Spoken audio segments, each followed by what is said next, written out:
Hello po mga ka-Jesnabs, welcome back po sa ating channel.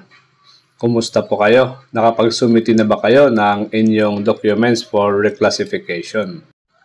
Pag-usapan po natin yung mga tanong ng karamihan. Ito po yung kanilang tanong.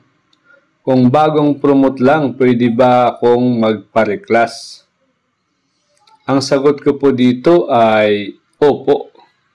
Pero ang mas malaking tanong ay kung kayo ay qualified na makapag-pa-reclass.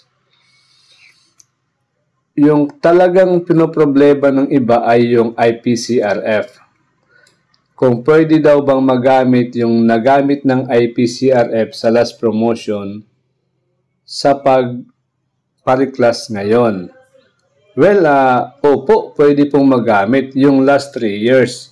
Kasi sinasabi doon sa mga division memorandum sa kanilang call for submission of requirements for reclassification, yung mga IPCRF na kakailanganin. So, stated po talaga doon na halimbawa ngayong taon ay 2022 to 2023, school year 23 to 2024, school year 2024 to 2025. So, ibig sabihin yan, kung yung ibang IPCRF mo ay nagamit mo na, pero doon ay requirements, so pwede pa itong magamit. Ngayon, punta naman tayo sa mga QS, yung qualification standard. Una ay yung education. Siyempre, yung transcript of record mo, pwede po yang magamit. Tapos yung sa training. Sa training naman ay ito lang kasi yung nagamit mo ng certificate of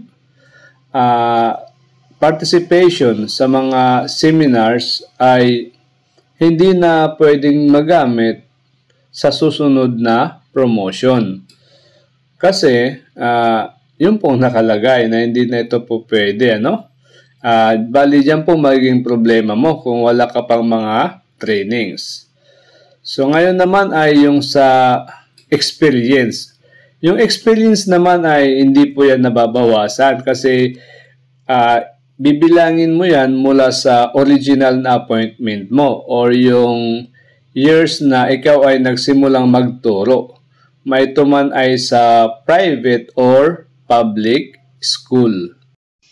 So, kung titingnan ninyo, medyo mabilis po yung reclassification kasi halos every year ay pwede kayong magpa-reclass ng iyong position. Provided na meron kayong mga documents na mai-submit during the call of submission of requirements.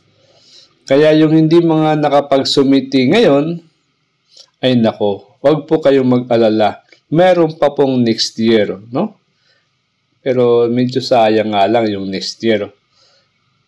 Ngayon kasi yung talagang marami yung budget para dyan sa reclassification. Pero just be hopeful, na talaga sana ay lahat tayo ay ma-reclass. Ulitin ko lang, yung talagang IPCRF ay pwede na gamitin mo ulit sa susunod na pag-pa-reclass mo.